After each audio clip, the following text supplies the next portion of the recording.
Hi everyone, welcome back to banquets. I am Ravi.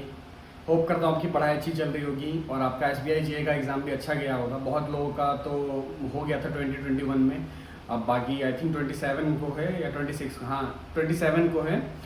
तो उन लोगों को बेस्ट लक, अच्छे से तैयारी चल रही होगी, उनकी अच्छे से पढ़ाई कर रहे होगे, मॉक लगा रहे होगे रोज़ के रोज़। और बाकी मैंने 2021 का एनालिसिस मैंने किया था लाइव, और बाकी 27 को भी मैं लाइव आऊँगा फुल एनालिसिस करने, एक्सपेक्टेड कट ऑफ बताऊंगा, जो भी चीज़ें हैं सब कुछ उसी दिन मैं सब कुछ बताऊंगा, लाइव आऊंगा, आप सब भी कनेक्ट करना। तो आज का जो वीडियो मैं बनाने वाला हूं, मैं आपको बताऊं कि कॉन्ट्स का बहुत डर रहता है। बहुत हाईली डिमांडेड वीडियो थी, बहुत सारे एस्पिरेंट ने मुझे मैसेज किया था, कॉल किया था, और बहुत सारे कमेंट्स में भी लिखते थे कि सर कॉन्ट्स का स्ट्रेटजी बताओ, कॉन्ट्स की बहुत डर लगता है, कॉन्ट्स समझ में नहीं आता, आगे करते हैं पीछे भूल जाते हैं।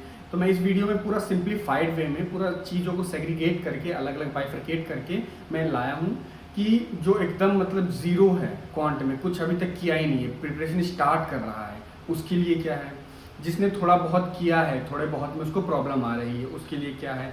क्या क्या हमें पूरा सिलेबस कवर करना होता है कि कुछ टॉपिक छोड़ भी दें तो फिर काम चल जाएगा। डाटा इंटरप्रिटेशन कैसे करना होता है, कितना टाइम देना चाहिए, सब कुछ।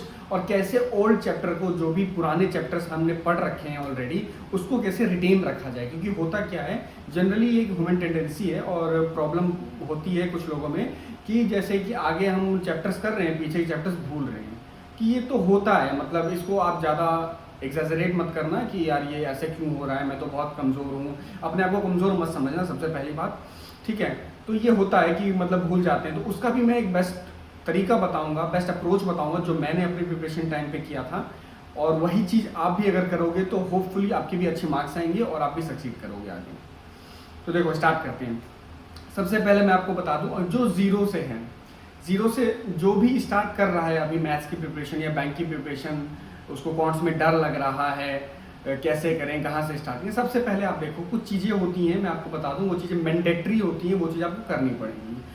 मैं बहुत ज़्यादा hi fi over the top चीज़ें नहीं बताऊंगा, मैं अपनी चीज़ें बताऊंगा जो मैंने की थी, जिससे मुझे सक्सेस मिली थी, ट्राइड एंड टेस्टेड वे था, और बेस्ट मेरे हिसाब से मेरा बेस्ट वो था जो मैंने अप्रोच लगाया था कॉन्ट्स में, वो मैं आपको बताऊंगा। सबसे पहला, आप कुछ चीज़ें होती हैं जैसे 30 तक आप स्क्वायर लर्न कर लेना, हो सके तो 25 तक आप क्यूब लर्न कर लेना, नहीं तो 20 तक भी इनफ है, और 25 तक टेबल लर्न कर लेना, ठीक है। और कुछ परसेंटेज टू फ्रैक्शन में होता है, ठीक है, परसेंटेज टू फ्रैक्शन में कन्वर्जन होता है, वो आपको करना, मतलब याद कर लेना तो ज़्यादा बेटर रहेगा। वैसे अगर प्रैक्टिस आपकी बनी रहेगी ना तो आपको याद करने की जरूरत नहीं है, वो प्रैक्टिस में आ जाए। जैसे 25% का 1/4, 33.33% का 1/3, तो ऐसे होता है 3.33% का 1/30। बहुत लोग इसमें कंफ्यूज हो जाते हैं, 33.33 और 3.33। तो ये सब चीज़ आप लिख लेना एक पेज में, मैंने भी लिखी थी, तो वो सब चीज़ें आपको हेल्प करेंगी। रोज़ अगर आपने 10-15 दिन में अगर इसको रोज़ एक बार उठा के 5-10 मिनट में रिवाइज कर लिया ना, तो आपके हैबिट में आ जाएंगी, और फिर आप क्वेश्चन भी जब सॉल्व कर रहे होगे तो फिर आपको तुरंत वो सब चीज़ दिमाग में आने लग जाएगा। ये तो होगी स्पीड मैथ्स की बात। ये आपका जो पोर्शन है, ये आपकी स्पीड मैथ्स बहुत स्ट्रॉन्ग कर देगा, ठीक है। स्पीड मैथ्स में यही सब कैलकुलेशन वगैरह ही होती है, तो ये सब आपकी स्पीड मैथ्स में आ गया, और ये सब काम आपके मतलब ओवरऑल क्वांट में आएगा, क्योंकि आगे DI भी करना है, आगे अर्थमेटिक भी करना है, सब कुछ, सब चीज़ के बारे में बताओ। अब आते हैं हम अर्थमेटिक पे। अर्थमेटिक के देखो, बहुत लोग सोचते हैं, बहुत एस्पिरेंट सोचते हैं कि हमें सारा करना पड़ेगा, सारे टॉपिक्स हमें पढ़ने पड़ेंगे, सारे टॉपिक्स हमें समझने पड़ेंगे, कॉन्सेप्ट सारा देखना पड़ेगा। देखो लिटरली मैं बताऊं, मैं जो अपना एक्सपीरियंस बताऊं, जो मैंने किया था, मैंने 2 या 3 टॉपिक मैंने छोड़ रखे थे। एक्चुअली देखो, किसी के लिए क्या होता है, कुछ चीज़ें टफ होती हैं, किसी के लिए कुछ चीज़ें वही चीज़ आसान होती हैं, तो सबका एक अलग अलग माइंडसेट है। उस लेवल से लोग समझता है कि मुझे ये चीज़ पिक करना है, ये चीज़ मुझे छोड़ना है। तो मैंने 2-3 टॉपिक छोड़ रखा था, जैसे कि एक प्रोबेबिलिटी हो गया, एक परम्यूटेशन कॉम्बिनेशन हो गया, और एक मेंसुरेशन हो गया। ये 3 चीज़ मैंने छोड़ रखी थी, क्योंकि मैं ये करता था लेकिन बार बार भूल जाता था, और उतना मन भी नहीं लगता था ये करने में। तो मैं आपको ही बता दूं कि आपको जो टॉपिक लगे, देखो कुछ टॉपिक तो मैंडेटरी है, सबसे पहले मैं वो बता देता हूँ। पहला रेशियो प्रोपोर्शन, पार्टनरशिप, ठीक है। और तीसरा आपका हो गया एजिज एंड एवरेज, एजिज और एवरेज। और आपका चौथा हो गया मिक्सचर एलिगेशन, पांचवा हो गया SICI, छठा हो गया बोट एंड स्ट्रीम। तो ये सब कुछ जो चैप्टर मैं आपको बता रहा हूँ, ये सब मैंडेटरी है करना, ठीक है।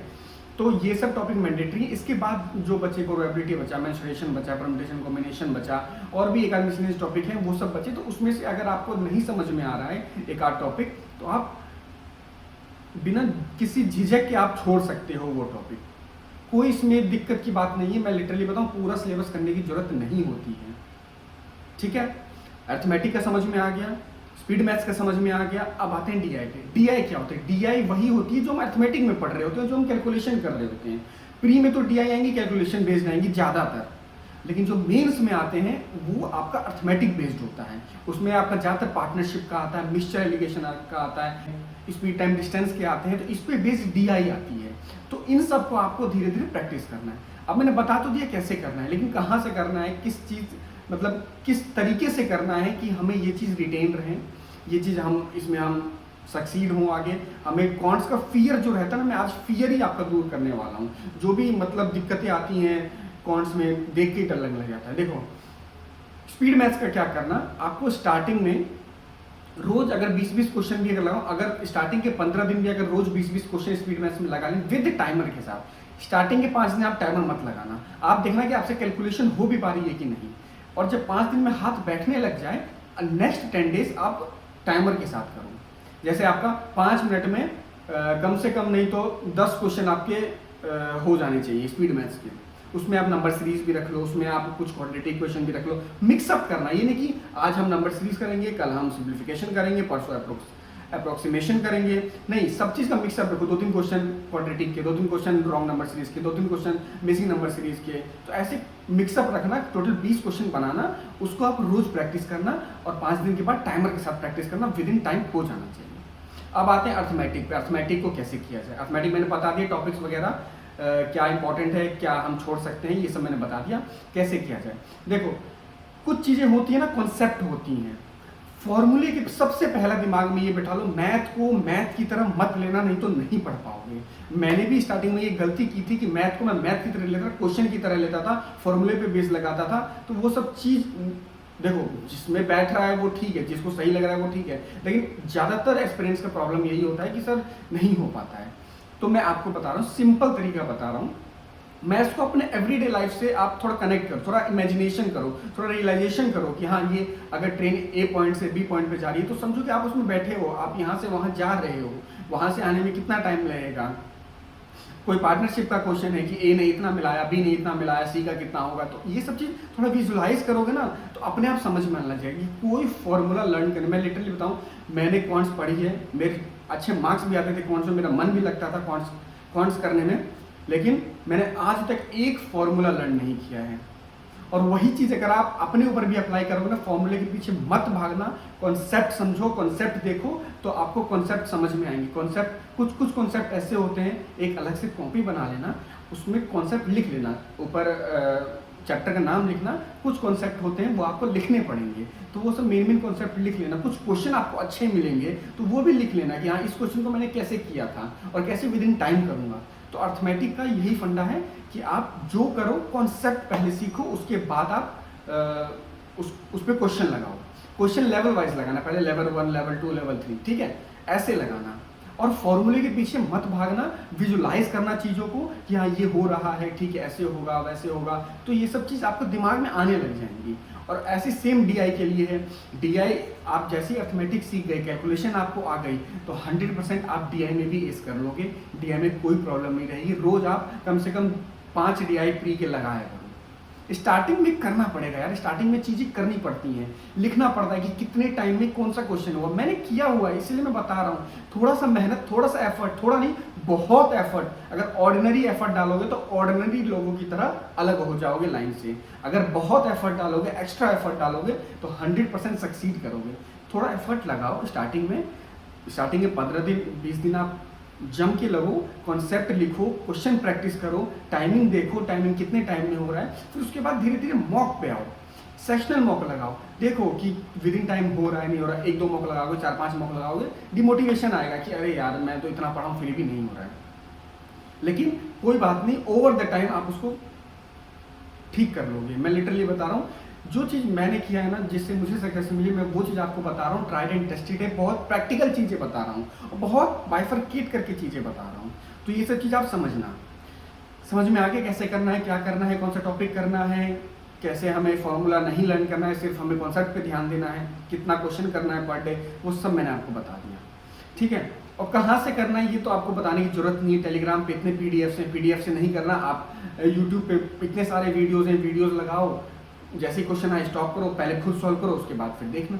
अगर पहले पूरी कोशिश कर लेना सॉल्व करने की, क्योंकि वीडियो में एक्चुअली होता है क्या ना, बहुत लोग ये समझने लग जाते हैं कि अरे टीचर तो कराएंगे ही तो देख ही लेंगे, एक दो बार सॉल्व करके। नहीं, अपना पूरी कोशिश करो। बेशक आपको एक क्वेश्चन, छोटी सी क्वेश्चन में आपको 10-15-20 मिनट लग जाए, स्टार्टिंग में करना पड़ेगा। आपको बोरिंग लगेगा, आपको नींद आएगी। मैं लिटरली बता रहा हूँ, एक क्वेश्चन अगर नहीं निकला ना तो आप वो होके मतलब फ्रस्ट्रेट होके छोड़ दो, मेरा बाद में करेंगे। नहीं, ठीक है, 2 मिनट आप थोड़ा इधर उधर कर लो, 5 मिनट इधर उधर करो, लेकिन उस क्वेश्चन में दोबारा बैठो, निकलेगा, जरूर निकलेगा।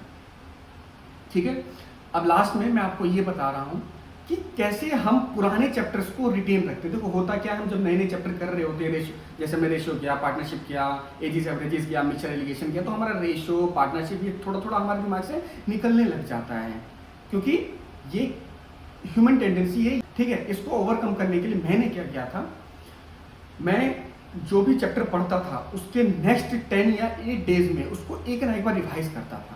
जहाँ मैंने रिवाइज कैसे की वो करता था मैं, जहाँ मैंने कॉन्सेप्ट लिखे थे पहले कॉन्सेप्ट देखता था और फिर उस पर कुछ क्वेश्चन लगा लेता था।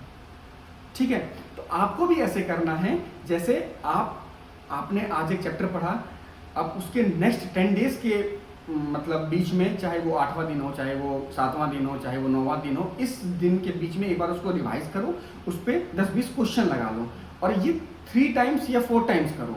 आपके लिए बहुत बेनिफिट रहेगा, आप कभी भूलोगे नहीं उस चैप्टर को। और साथ के साथ जो टॉपिक आपका चल रहा था करेंटली, उसके भी क्वेश्चन लगाओ। तो ऐसे क्या होगा कि जो टॉपिक चल रहा है उसका भी आपका मतलब रिवीजन हो रहा है, और जो टॉपिक आपका रह गया था, मतलब जो टॉपिक आपने पहले पढ़ा था तो उसका भी आपका रिवीजन चल रहा है। तो दोनों चीज़ें साइमल्टेनियसली चलेगी तो आपके लिए बहुत बेनिफिशियल होगा। आप एक बार ट्राई करके देखना, और अगर आपको ये ट्रिक अच्छी लगी, ये अप्रोच अच्छा लगा, ये पूरी स्ट्रेटजी अच्छी लगी, जिनको भी डर है उनके लिए स्ट्रेटजी है। जिनको भी क्वांट में कम मार्क्स आते हैं, समझ में नहीं आता, एक बार वीडियो आप जरूर देखना। ठीक है, अच्छी लगी तो वीडियो को लाइक 100% करना। अगर आप नए हो चैनल पे सब्सक्राइब कर देना, क्योंकि बहुत वैल्यू एडिड वीडियो पूरी मेरे चैनल पे पड़ी हुई है। आप एक बार चेकआउट करके देखना 100%। बहुत ही बाइफरकेटेड चीज़ों को मैं लेके आता हूँ, पॉइंट वाइज समझाता हूँ। जैसे इस वीडियो में मैंने आपको समझाया कैसे करना है, कहाँ से करना है, कौन सी ऐसी ट्रिक है जिससे रिटेन रखा जाए, ठीक है, और कौन सी ऐसी मैंडेटरी चीज़ें जो करना ही है, वो सब चीज़ मैंने बता दिया। ठीक है, और भी कोई क्वेरी हो या इस वीडियो में कोई आपको डाउट लगे, कुछ भी लगे, आप नीचे कमेंट सेक्शन में ज़रूर करना, मैं 100% रिप्लाई करूँगा। और चैनल पे नए हो तो सब्सक्राइब कर लेना, वीडियो अच्छी लगी तो 100% लाइक करना। ठीक है, तब तक के लिए पढ़ते रहो।